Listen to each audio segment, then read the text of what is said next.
Hi, my name is Jess Phelps, and we are going to talk about geometric series right now.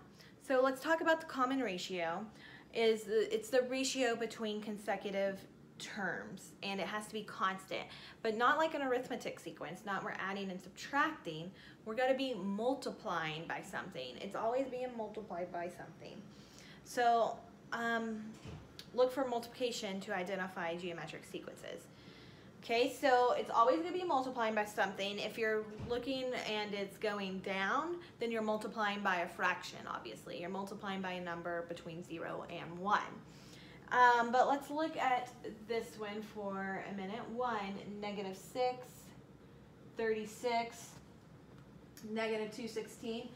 To see if it's a geometric sequence and to find a common ratio, all you need to do is do like the number divided by its previous number. So that would give you negative 6. The number divided by its previous number gives you negative 6 as well. So we're continuing to get the same number. So negative 6 is the common ratio. Okay, everything's being multiplied by negative 6. And you can check that out to make sure it's true too. And it is. So in this case, the common ratio is negative 6. Then we talk about a recursive formula and an explicit formula. The recursive formula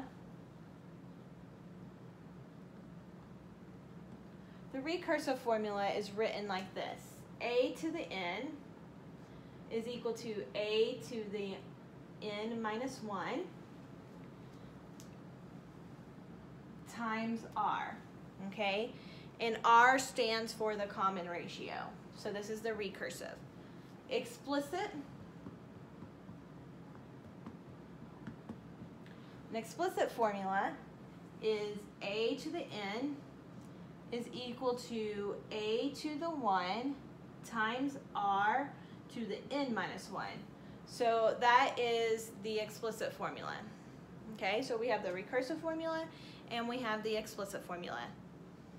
So let's look at an example here.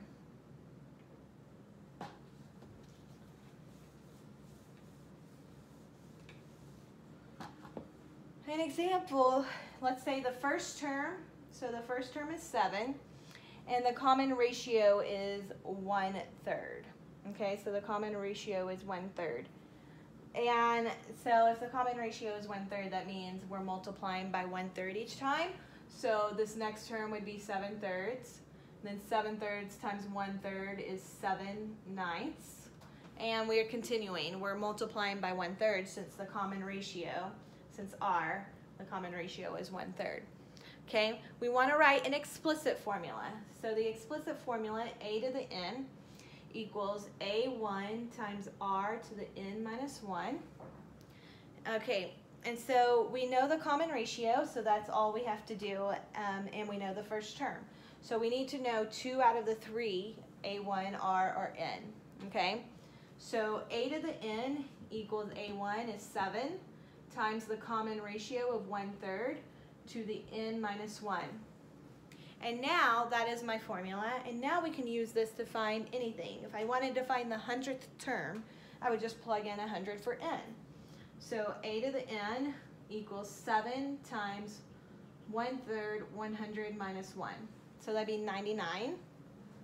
7 times 1/3 times 99, or to the 99th power. And 1/3 to the 99th power is going to be a big number. Let me see if I have a calculator. Oh, let me see if it works. It does not. Okay, so what you would do 1/3 to the 99th term and then multiply it by 7 to find that answer. It's gonna be a little crazy. Let's do something a little easier. Let's say we want to find the third term. That might be easier. Third term. 7 times 1/3, the third term, 3 minus 1. So we have 7 times 1/3 to the second power. Definitely a lot easier. 7 times 1/3 to the second power is 1/9. And so that equals 7/9. And we can see that the third term equals 7/9. A little easier than the other one. Okay, let's do one more problem.